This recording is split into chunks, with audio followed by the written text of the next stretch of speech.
Apa sih masalah terbesar dalam hidup manusia? Utang. Oke, kita kumpulkan. 1, 2. Hati kenapa? Harus jelas hati yang bagaimana. Kalau lagi susah. Hati susah, nggak enak omongnya. Bukan utang, bukan hati susah. Apalagi cepat. Kesehatan, bukan. Kecewa, hampir betul. Nggak punya uang, bukan. Sakit hati, hampir sama tadi. Satu lagi, apa masalah paling besar dalam hidup manusia? Apa? Kesel, hampir sama. Hati semua. Oke, supaya nggak lama-lama. Salah, semuanya salah. Masalah terbesar dalam hidup manusia, masa lalu yang dibawa-bawa terus. Betul? Masa lalu yang terus dibawa. Oke, jangan tersinggung saya ngomong ini. Kenapa orang itu disebut orang gila? Ada tandanya orang gila itu. Bukan gak mandi, bukan. Hah? Bukan. Oh, terlalu pinter orang gila, bukan. Error, bukan. Bukan karena pikiran yang benar. Ayo, kenapa kita sebut dia orang gila? Stres, bukan. Oke, gini aja. Orang gila itu suka bawa sesuatu enggak? Ngerti toh? Loh, orang gila itu loh. Bangkelannya itu loh, orang Solo bilang. Bawaannya itu loh orang gila itu. Lo pernah lihat enggak? Entah di kantong plastik, entah di apa, dibawain kemana-mana. Loh, iya atau tidak? Pernah nggak ngintip yang dibawa itu apa? Nggak usah diintip, kelihatan kok. Orang gila selalu bawa masa lalu. Itu kan sampah yang dibawa. Lo betul tuh? Sampah. Lo ngerti nggak maksudnya? Maka kalau kita suka bawain masa lalu, berarti kita orang. Ini masalah terbesar. Sekarang saya buktikan. Kenapa orang bisa sakit hati? Kenapa orang bisa kecewa? Karena masa lalu yang diulang. Dan ini yang menyebabkan mengapa kita sering lupa firman Tuhan. Tapi kenapa firman tetangga ingat terus? Oke, saya beri bukti. Saya kalau ngomong firman itu nggak cuma untuk Tuhan. Kalau ada orang bicara itu pun firman orang itu.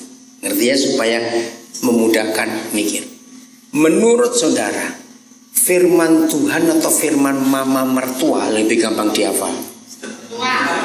Ayo jawab. Firman Tuhan atau firman mama mertua lebih gampang dihafal? Nah, kenapa? Bukan gampang, karena masa lalu diingat-ingat terus. Karena kecewa. Saudara, sakit hati, kecewa, tersinggung itu karena masa lalu yang disimpan terus. Kesehatan sama. Orang itu sakit karena beban pikirannya terlalu banyak. Dan beban pikiran itu karena masa lalu. Siapa yang sering berkata gini, seandainya. Nah, banyak itu. Nah, itu berarti orang itu sedang hidup di masa lalu. Seandainya pacarku nggak mati tahun 74, milih. Seandainya papaku nggak bangkrut, seandainya bajingan itu nggak nipu aku, nah seandainya. Ayo, seandainya apa lagi? Itu berarti masa lalu. Itu yang merusak. Itu yang menghancurkan hidup. Orang yang selalu hidup di masa lalu pasti penyakitnya banyak. Penyakit nomor 1 pasti lambungnya itu. Karena apa? Pikirannya. Betul? Sakit mah itu kan bukan karena virus, karena pikiran, bukan. Nanti akan naik jantungnya, rusak dong lama-lama mesinnya, nggak begitu. Karena masalah Masa lalu itu menyebabkan orang susah tidur.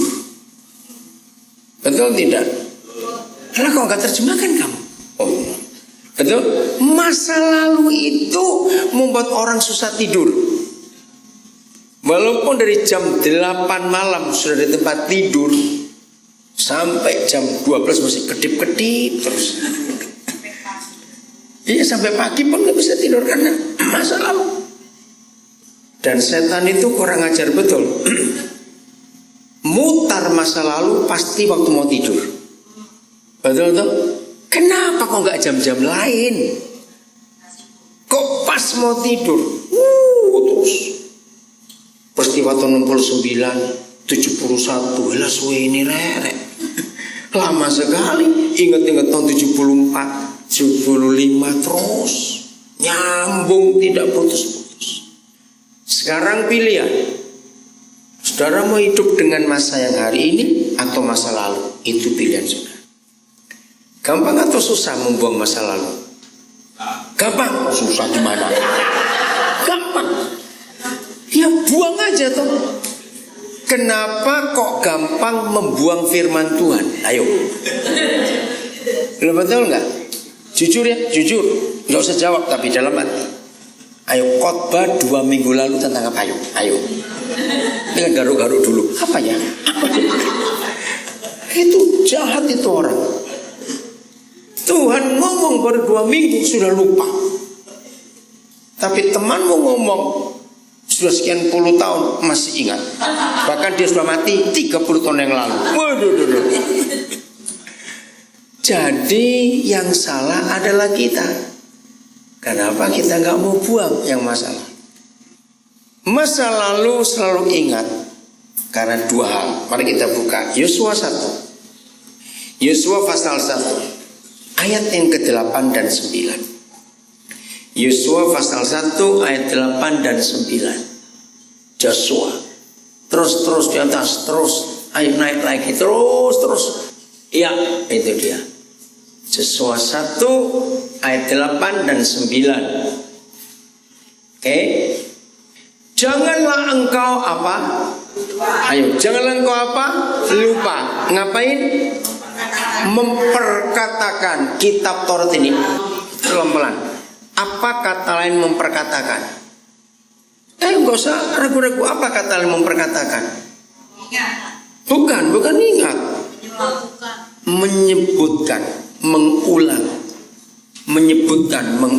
mengucapkan, menceritakan. Ya, saya ulangi. Janganlah engkau lupa memperkatakan, mengucapkan, mengulang, menyebutkan kitab Taurat ini. Yang kedua, renungkanlah itu siang dan malam. Apa kata lain renungkan? Pikirkan, apalagi? Ingat-ingat. Nah, saudara, ternyata 2 hal ini yang menyebabkan masa lalu ingat terus firman Tuhan lupa. Karena 2 ini. Saya beri contoh ya, nanti kita kembali. Mana lebih gampang dihafal, salahnya orang atau firman Tuhan? Pintar semua kalau begini. Cepat sekali nyautnya. Mengapa salahnya orang lebih gampang dihafal? Karena saudara mempergunakan firman ini. Suka mengulang-ulang kesalahan orang itu dengan menceritakan kepada orang-orang lain. Ngaku lagi. Saudara jangan tertawa, ini masalah besar. Sampai istilah kena iwong diceritain. Kalau anjing pun bisa ajak ngomong, pasti cerita anjing. Kamu tahu nggak jing? Aku digituan orang jing itu. Karena sakit hati. Diperkatakan terus. Seharusnya seperti itu firman Tuhan. Harus kita apakan? Perintah ini. Janganlah kau lupa memperkatakan, menyebutkan, mengucapkan firman itu. Saya itu paling gak suka kepada anak-anak Tuhan. Seharusnya begitu pulang kebaktian langsung ngomongin firman. Enggak, makan di mana nanti? Makan lagi. Itu ngawur sudah. Habis ini kita kemana? Jalan-jalan kemana? Kalau harus makan kemana? Ulangi firman itu lagi. Amin. Nah, seperti kesalahan orang. Senin pagi nggak ada hujan, nggak ada angin. Ada orang maki-maki. Kenal aja tidak. Jam 10 ketemu orang. Kamu tahu nggak tadi pagi ada orang aku nggak kenal, tetap maki-maki. Mau makan siang ketemu teman lain. Kamu tahu nggak tadi pagi? Sore pulang kerja ketemu orang, ngomong lagi. Mau tidur ngomong lagi kepada istri, pada suami, pada anak di rumah. Kamu tahu nggak tadi pagi mama digini? Sambil tidur merenungkan. Kok orang itu ngomong begitu ya? Mandi pagi, lagi bertakhta di WC merenungkan. Oh, kata-katanya begini. Oh, dia ngomong gitu kemarin. Sepanjang hari ulangi. Memperkatakan, merenungkan. Merenungkan, memperkatakan. Percayalah, gak sampai sebulan hafal. Otomatis gak hafalnya itu? Loh, otomatis gak? Karena diucapkan dan dipikirkan lagi. Ini yang salah besar. Selama saudara memberi tempat kepada kata-kata orang, pada perbuatan orang, pada peristiwa-peristiwa yang jelek, maka itu akan kita hafal. Betul tidak? Maka itu jangan. Jadi saya kembali bertanya, kalau gitu gampang gak membuang masa lalu? Loh, kok jadi sulit jawabnya? Gampang tidak? Gampang. Dengan cara apa? Nggak usah diomongin lagi. Iya toh, nggak usah dipikirin lagi. Harus, bukan cuma dilupakan, nggak usah dianggap. Maka itu awas yang suka gosip itu. Jahit aja mulutnya orang itu. Suka ngomongin orang. Awas. Stop ngomongin orang. Orang-orang yang kenal saya sangat tahu. Saya adalah pendeta yang tidak pernah bisa mau diajak ngomongin pendeta lain. Enggak. Ada orang belum kenal saya ngomong, dia ngomong, saya stop. Dalam nama Yesus, tutup mulut. Aku enggak butuh ceritamu tentang orang lain. Marah, saya marah balik. Kenapa? Saya bilang, hei, saya bukan tempat sampahmu. Apalagi kalau orang itu nggak kenal saya, diomongin juga nggak kenal, ngapain ngomong kepada saya? Tapi yang suka pulang gosip, oh ya apalagi, terus gimana? Betul nggak? Ini bajingan orang kayak gini sekarang. Bebek mati orang kayak begitu. Ini yang merusak surga ini. Setuju saya ngomong ini? Maka itu mulut harus bertobat betul-betul. Jangan suka ngomongin orang. Kenapa perbuatan-perbuatan Tuhan yang ajaib kita lupa, tapi perbuatan orang kita ingat? Itu jahat. Setuju mulai hari ini? Kalau ada orang ngajak saudara ngomongin orang, saudara apain? Bukan stop, tuh bamperan cangkeme itu. Pukul mulutnya, dan diam kamu. Jangan buang sampah ke hidup. Harus kita usir orang seperti itu. Apalagi kalau ada tambahan. Aku beritahu kamu ya, tapi jangan kasih tahu orang lain. Nah, orang tukang gosip senang dengar kata itu. Oh ya, ayo kita mojok. Ayo. Oh, saya akan marah kepada orang yang ngajak saya ngomong pakai tambahan. Jangan beritahu orang lain. Saya akan lepaskan sepatu saya. Saya akan pukul mulut kirinya 17 kali, mulut kanannya 13 kali, pas 30 kali. Loh, apa enggak dosa? Tidak. Loh, kenapa enggak dosa? Dia kan pesennya, aku beritahu kamu, tapi jangan beritahu orang lain. Berarti saudara orang atau bukan? Kalau diberitahu dia. Loh, pesennya kan gini. Aku mau beritahu kamu, tapi jangan beritahu orang lain. Yang nggak boleh tahu kan orang. Lah saudara, ya sudah, telamper cangkemi. Mengaku juga orang kok. Berarti kamu ngomong pada kucing, pada babi, pada anjing sana. Kan kamu bilang, aku beritahu kamu, Tapi jangan kasih tahu orang lain. Nah kalau saudara orang pukul orang itu kan kurang ajar. Lah kamu anggap aku siapa? Kalau orangnya tidak boleh tahu aku juga orang, ceplok gitu. Baru sadar, telat. Betul nggak ini saudara? Yang dia nggak boleh tahu itu cuma orang. Maka itu saya tanya, saudara orang atau bukan? Loh kambing lah ya dong. Loh makanya itu jangan mau dong. Enak saja aku juga orang. Kalau yang lain nggak boleh tahu, aku pun nggak harus tahu. Stop. Ngerti? Nah ini yang merusak hidup kita. Omongan. Hanya manusia kalau dititipin uang pasti kurang, titipin omongan pasti lebih. Itu hanya orang, saudara. Kurang ajar betul. Maka itu kalau orang itu cerita lagi pasti ketambahan. Itu sebabnya saya sebagai hamba Tuhan, saya sangat mengurangi kesaksian. Karena saya takut nambah-nambah. Saya nggak suka kalau ada pendeta banyak kesaksiannya. Mana firmannya? Apalagi pengalaman seorang hamba Tuhan itu bukan firman Tuhan. Sehingga tidak boleh dipakai untuk orang lain. Saya beri contoh, ada kesaksian. Saudara, setelah saya tiap pagi jam 4 saya doa pagi. Maka 3 bulan kemudian Tuhan memberkati saya bisa beli rumah. Itu urusan dia. Saudara gak boleh pakai cara itu supaya memberkati rumah. Gak ada ayatnya. Itu kan bukan firman Tuhan. Ngerti contoh ini? Jadi kesaksian orang itu bukan untuk kita. Itu hanya untuk dia. Maka kita gak boleh pakai. Kita harus pakai firman Tuhan untuk hidup ini. Karena firman itu yang benar. Omongan kesaksian orang bukan firman. Jelas ya? Ini kita harus jaga. Jadi jangan hanya suka mendengar kesaksian, tapi sukalah mendengar firman Tuhan.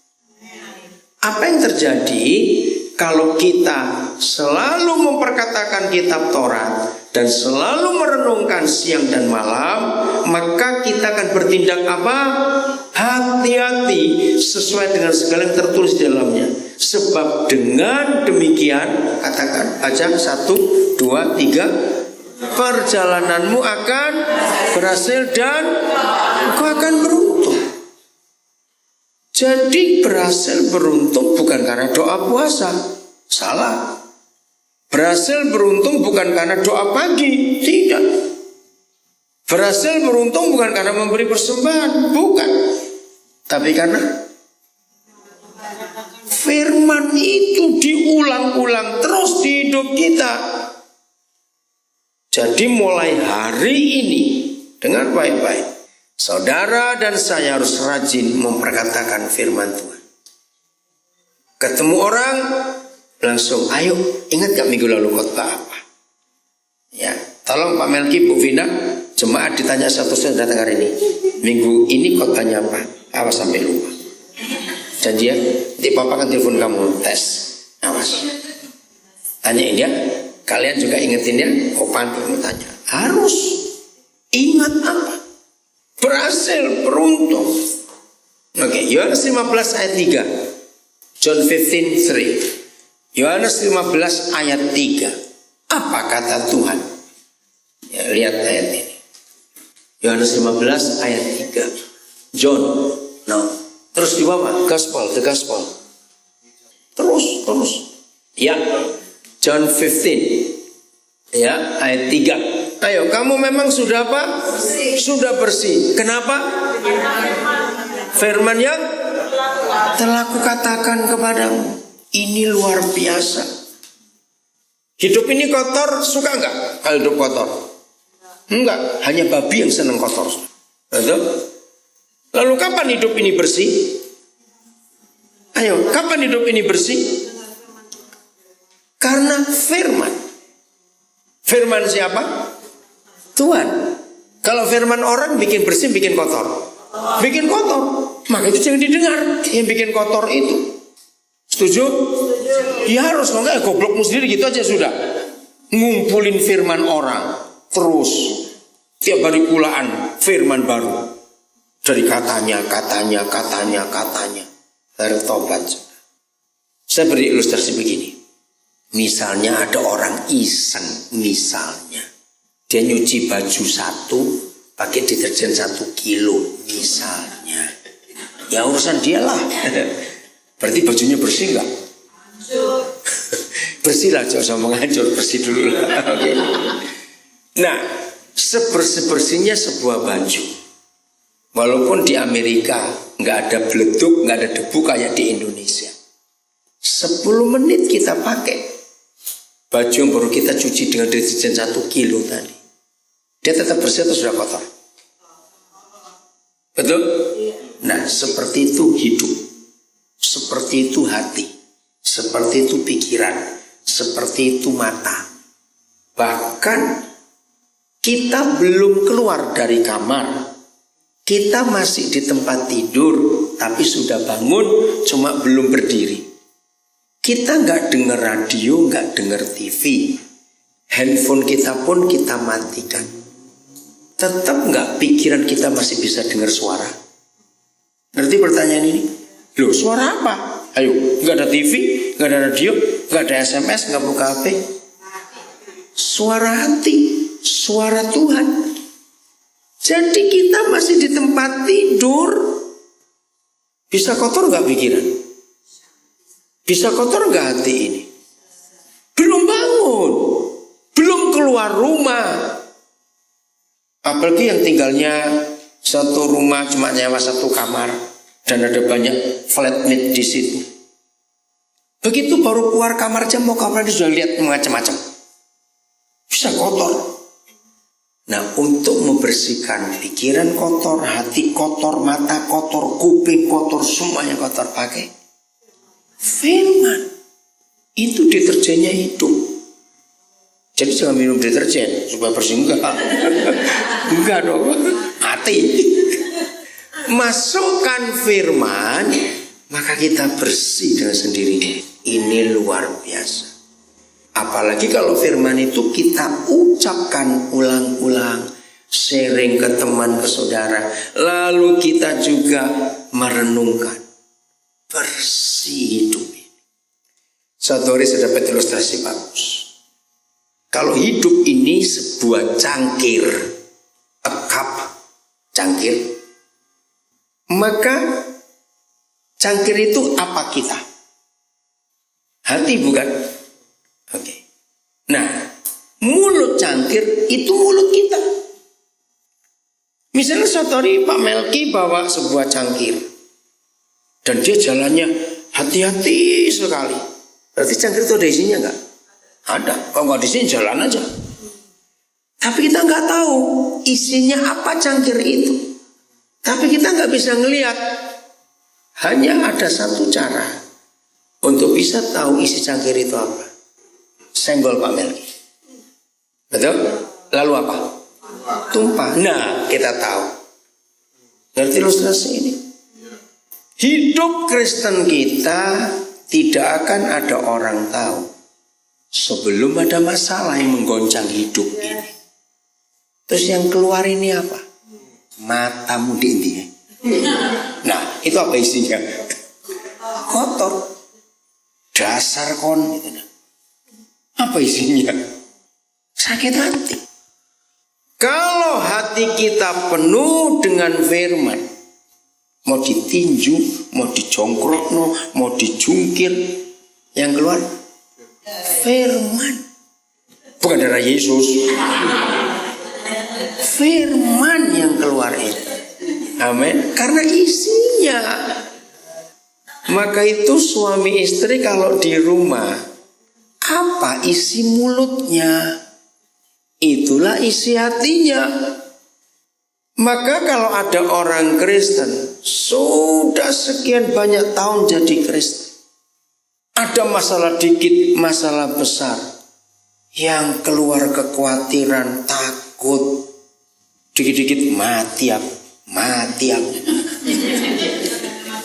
Maka isinya kejahatan. Tapi kalau firman Tuhan Yesus dapat tempat di hidup kita, mau digoncang apapun firman yang keluar. Kira-kira gak usah jawab, dalam hati aja. Apa isi hati saudara? Dalam hati. Orang yang hobinya ke AC, tahu AC?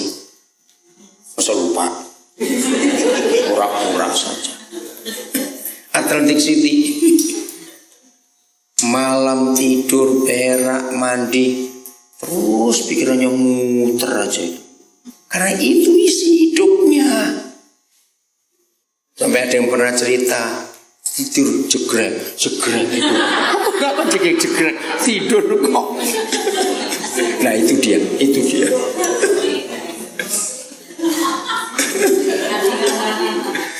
Bertobat saudara, itu berbahaya sekali. Jangan biarkan setan menipu hidup kita. Setuju saya ngomong ini? Jadi isi dengan firman yang dulu-dulu kita buang. Oke, kita buka Filipi 3:13. Gampang sekali kita merenungkan firman itu. Filipi 3:13. Terus New Testament, where? Terus Phil, oke. Ya, no. Turun lagi Phil. Nah, oke. 3:13. 13. Ayo kita baca sama-sama. 1, 2, 3. Saudara-saudara, aku sendiri tidak menganggap bahwa aku telah menangkapnya. Tetapi ini yang kulakukan, yaitu aku melupakan apa yang telah di belakangku dan melupakan apa yang telah di belakangku dan mengarahkan diri kepada apa yang di depan. Ini pertanyaan konyol dan pertanyaan bego, tapi saya tanyakan. Hidup ini berjalan maju atau mundur? Faktanya? Nah itu dia. Hidup ini harusnya berjalannya maju. Tapi banyak manusia hidupnya jalan mundur. Seandainya dulu terus. Misalnya ada orang pernah mengalami peristiwa yang sangat tidak baik di tahun 87. Misalnya, maaf saya berkata, jahat peristiwa itu, mungkin diperkosa, maaf, mungkin ditipu habis-habisan. Misal, kalau orang itu tidak pernah mau melupakan peristiwa tahun 87, sehingga sekarang di 2015 hampir habis lagi. Berarti orang itu hidupnya di tahun berapa? 87. Berarti dia ketinggalan berapa puluh tahun? Seperti itu. 28 tahun. Karena dia selalu ingat tahun 87. Tahun 87. Seandainya. Kok gak mati ya wong iku ya gitu. Kok gak mati aja orang itu. Karena sakit hati. Berarti dia orang waras enggak? Ayo, orang yang hidupnya di 2015 tapi yang dipakai waktu 87, kira-kira mukanya kayak apa orang itu? Nggak cuma error. Pasti mukanya menakutkan. Karena orang itu penuh kemarahan, penuh dengki, penuh sakit hati. Kalau ada harimau lapar pun tidak akan dimakan karena pahit, harimaunya kepahitan. Jadi dagingnya orang itu pahit juga, dilepas lagi oleh si harimau. Itu istilahnya. Jadi lupakan yang lalu. Setuju? Enggak ada gunanya. Kurang berapa minggu lagi kita akan masuk ke 2016. Cepat waktu ini saudara. Jadi hiduplah dengan hari ini, maju terus, jangan balik lagi ke belakang. Amin. Karena itu akan merugikan kita sendiri. Ingat, sumber penyakit, susah tidur, orang jadi jahat dan macam-macam, punya pengaruh, punya dampak yang gak bagus hidupnya. Setuju ya? Kalau gak rugi sendiri. Tuhan menyediakan apa-apa buat kita, itu di masa lalu atau di hari ini dan akan datang? akan hari dan akan datang. Dia nggak ada persediaan masa lalu. Karena kita nggak kembali ke situ. Maka itu kalau kita tidak mau membuang masa lalu kita, berarti kita nggak akan mendapat apa-apa dari Tuhan. Karena di sana nggak ada. Yang adanya di sini dan ke depan. Ini cara hidup kita yang benar. Maka dengan demikian Tuhan Yesus akan dipermuliakan dalam hidup kita. Karena yang kita lihat hal yang baru, hal yang ke depan. Ratapan 3 ayat 23. Setelah Mazmur Yeremia, ya, terus Old Testament, Perjanjian Lama, terus ke atas Yeremia, turun lagi Job, Psalm, Lamentation. Oke, turun lagi LA itu Lamentation. Tuh, bukan, turun lagi. Ya. 3 ayat 23. Apa yang Papa buat? Ayo kita baca sama-sama. 1, 2, 3. Selalu baru tiap pagi. Terus besar kesetiaanmu. Jadi selalu baru kapan? Tiap pagi. Nggak ada yang lama yang Papa sediakan. Maka itu kalau saudara tidak mau tinggalkan masa lalu, maka saudara nggak akan dapat yang baru dari Bapa di surga. Rugi nggak hidup seperti itu? Rugi. Ilustrasinya, suka nggak makanan yang kemarin-kemarin terus nggak ada yang baru? Nggak suka, nggak enak juga. Tapi banyak orang bodoh menikmati hal-hal yang dulu. Diulang lagi. Hari ini ambil keputusan untuk kita berubah. Amin. Karena Bapa menyediakan selalu yang baru tiap pagi. Setiap pagi lu jangan lupa itu. Tiap pagi. Begini ilustrasinya. Apa yang terjadi pada orang itu kalau tiap bangun pagi, ya dengar, tiap bangun pagi di depan kamarnya ada kado. Ada kado. Ada present. Bukan cuma senang, tiap pagi. Nah, ini ayatnya. Kalau Bapa di surga menjanjikan new every morning, itu artinya tiap pagi ada kado. Amin.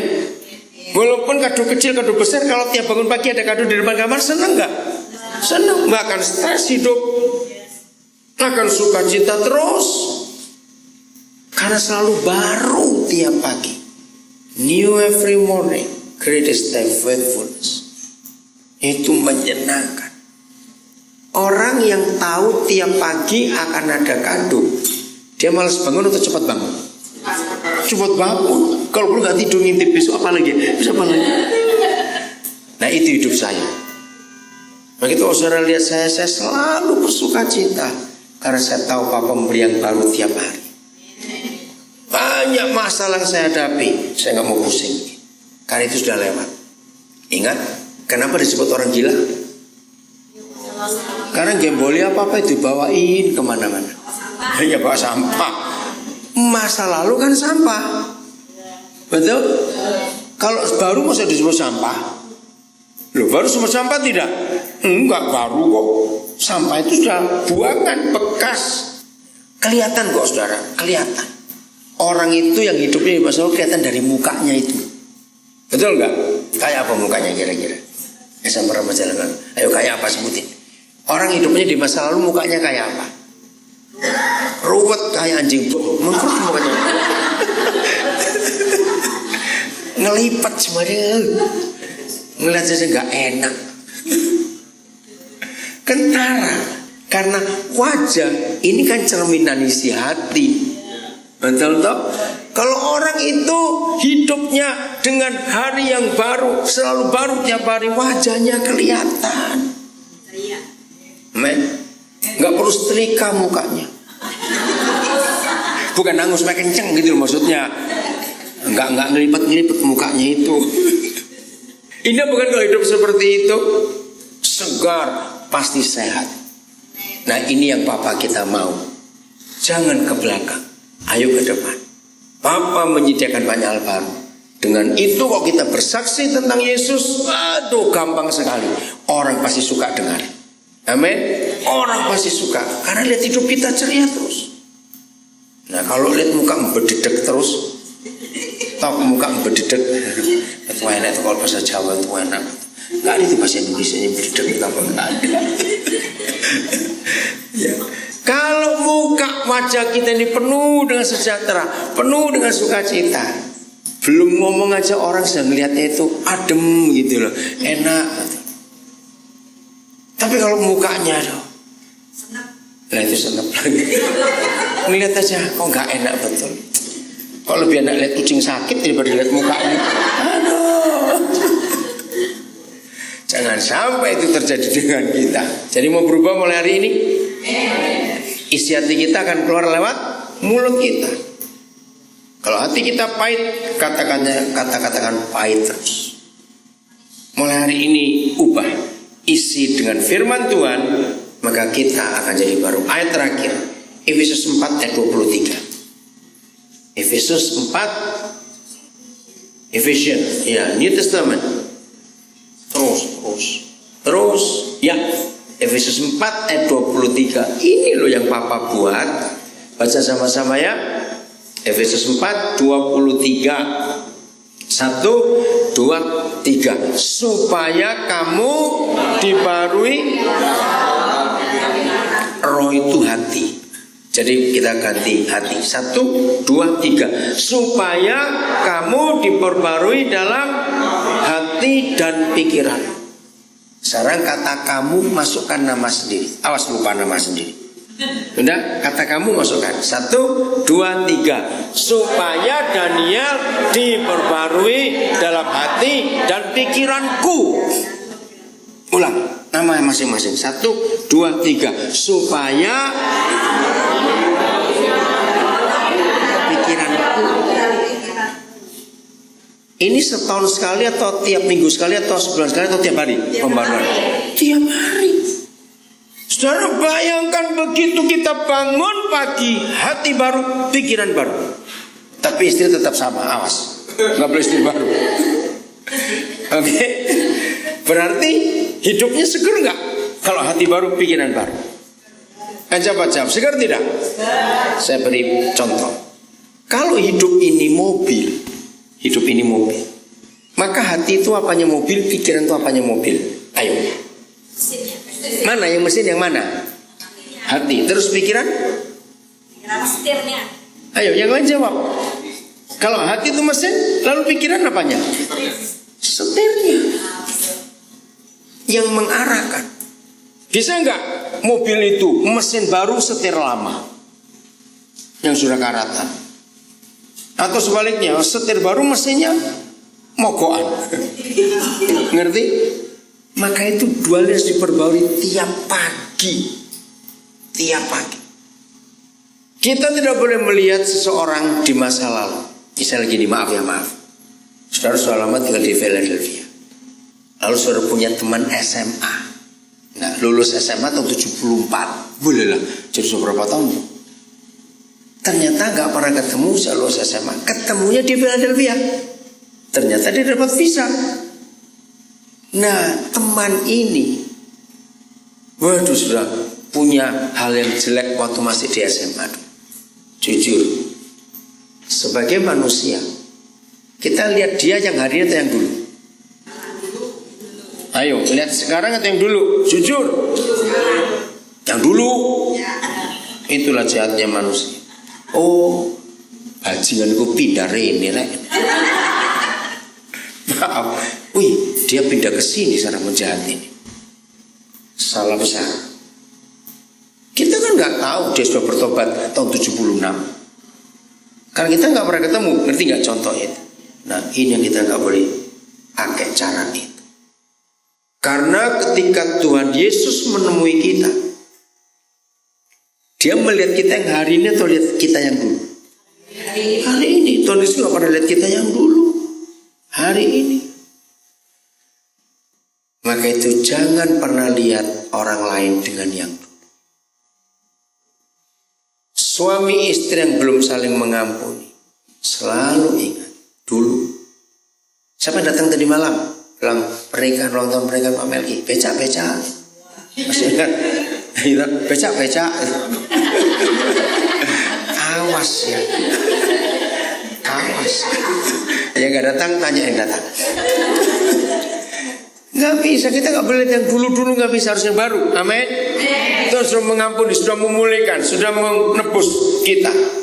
Mau berubah mulai hari ini, ciptaan yang baru, hati baru, pikiran baru, semuanya baru, tiap pagi selalu baru. Kita jadi orang-orang yang hebat. Tuhan memberkati kita semuanya.